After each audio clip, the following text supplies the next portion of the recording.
নমস্কার বন্ধুরা, দীপাস কিচেনে আপনাদের সবাইকে স্বাগত। আমি আজকে প্যারা বানাবো হোলি স্পেশাল, তো সেটাই আপনাদের সাথে শেয়ার করব। তো চলুন আমি প্যারাটা কি করে বানাই দেখে নিই। সবার প্রথমে আমি একটু দুধ গরম করে নেব। দুধটা আমি নেড়ে নেবো ভালো করে। দুধটাকে আমি ভালো করে জাল দিয়ে নিচ্ছি। এবারে আমি একটু গ্যাসটাকে আস্তে করে দেব। আস্তে করে দিয়ে আমি গুঁড়ো দুধটা দিয়ে দিচ্ছি। 1 কাপ গুঁড়ো দুধ দিয়েছি। গুঁড়ো দুধটা আমি দিয়ে দিচ্ছি, এর মধ্যে দিয়ে মিশিয়ে নেব। অল্প অল্প করে দেবো আর মিশিয়ে নেব।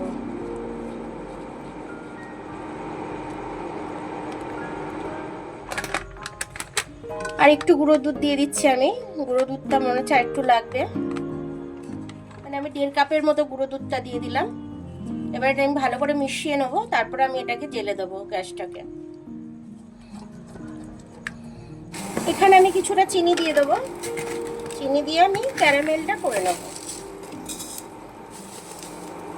এটা ক্যারামেল হতে দিলাম আমি। ক্যারামেলটা আমার হয়ে এসছে। বেশি কালার করব না আমি, বেশি মানে লাল করতে গেলে আমার এটা পুড়ে যাবে। এটা এবার নামিয়ে নেবো আমি। ক্যারামেলটা এটার মধ্যে ঢেলে দেবো আমি।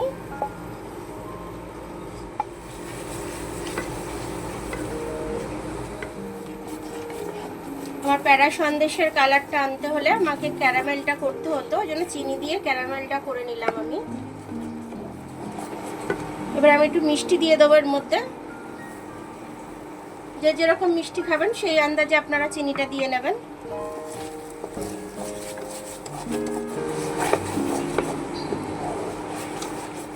একটু ঘি দিয়ে দেবো আমি।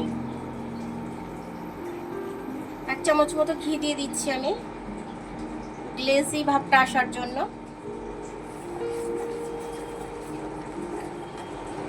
একটা এলাচের মুখ ফাটিয়ে রেখেছিলাম আমি, এলাচটা আমি দিয়ে দেবো। এলাচের খোলাটা দেবো না, এলাচের দানাগুলো।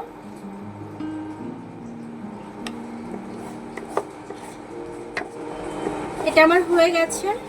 এবার এটাকে আমি নাবিয়ে নেব। নাবিয়ে ঠান্ডা করতে দেব। একটু ঘি লাগিয়ে নেব।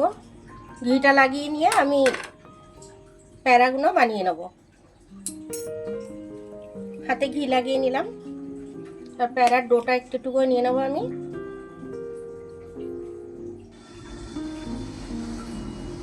এইভাবে আমি একটা করে আঙুল বসিয়ে দেবো,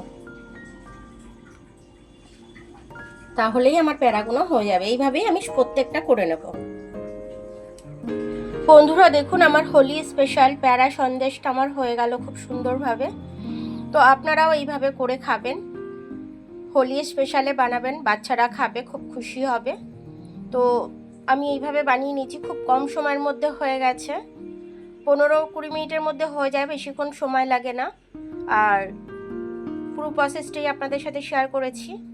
তো আমার ভিডিওটা দেখার জন্য অনেক অনেক ধন্যবাদ। আমার ভিডিওটা যদি আপনাদের পছন্দ হয়, লাইক, সাবস্ক্রাইব, বেল আইকনটা একটু টিপে দেবেন। আর যদি ফেসবুক থেকে দেখেন, লাইক আর ফলোটা একটু করে দেবেন। আবার কাল দেখা হবে নতুন রেসিপির সাথে। ততক্ষণ আপনারা ভালো থাকবেন, আমি আসছি।